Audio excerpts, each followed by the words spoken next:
કેમ છો ભાવનગર? હેલો ભાવનગર. આજે આપ નિહાળી રહ્યા છો શ્રીમાળી સોની દર્પણ. હું છું સંજય મુલપરા અને આજે આપણી મુલાકાત ભૂપેનભાઈ કુકડીયા સાથે થઈ રહી છે. ભૂપેનભાઈ, વરાબજાર ચોકસી મંડળના ઉપપ્રમુખ તરીકે આપની નિયુક્તિ થઈ છે તે બદલ પહેલાં આપને ખૂબ ખૂબ અભિનંદન.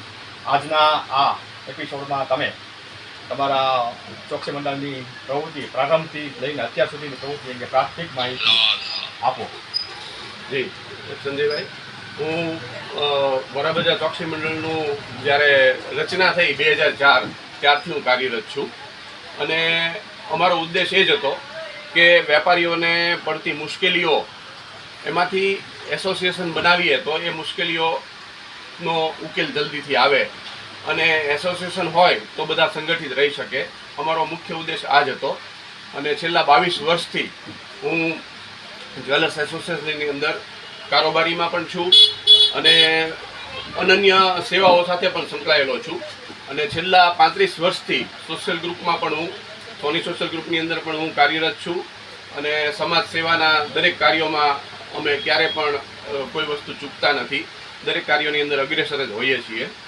બીજું કે ઘણા વર્ષથી મને પોતાને એવું હતું કે આગામી ઘણા બધા વર્ષોથી વેપારીઓને કાયદાકીય મુશ્કેલીઓ બહુ વધતી જાય છે, તો એનો વહેલી તકે ઉકેલ આવે એ લઈને આ વખતે હું કારોબારીમાં જોડાયેલો છું અને મારી નિયુક્તિ ઉપપ્રમુખ પદે થઈ છે અને મારી સાથે યુવા કાર્યકર એવા જયદીપભાઈ રેવલિયાની પણ પ્રમુખ તરીકે નિયુક્તિ થઈ છે.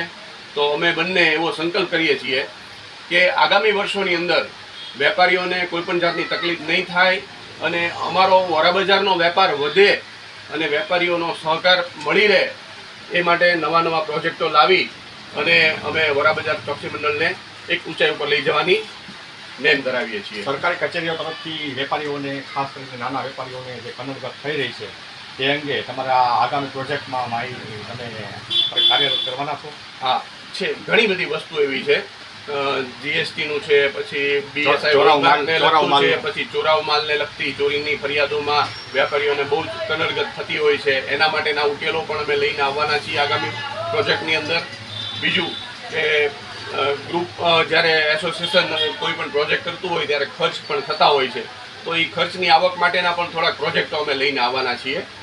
તો એ માટે હું તમામ વરાબજારના એસોસિએશનના સભ્યોનો ખૂબ સાથ અમને અમારી ટીમને મળી રહે તે માટે પણ હું અપીલ કરું છું. મંડળની આગામી 2 વર્ષ કામ દરમિયાન તમારા કંઈ મહત્વાકાંક્ષી પ્રોજેક્ટ છે ભવિષ્યના, શું વિચાર આવે છે આપે?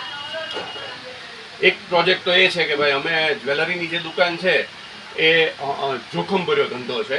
અત્યારે હાલમાં સોનાના તથા ચાંદીના ભાવ વધી જતા જે વરાબજારની અંદર ટ્રાફિકનો જે પ્રશ્ન છે, ટ્રાફિકના જે પોઈન્ટ છે એ પોઈન્ટ ઉપર પોલીસ ખાતાની હાજરી હોતી નથી અને પાકીટ કપાવાના, લૂંટ થવાના એવા ઘણા બધા ચાન્સીસ હોય છે.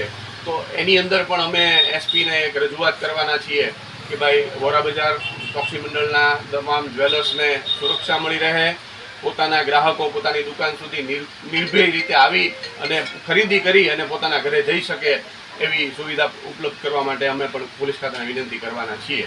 જય શ્રી કૃષ્ણ. જય શ્રી કૃષ્ણ.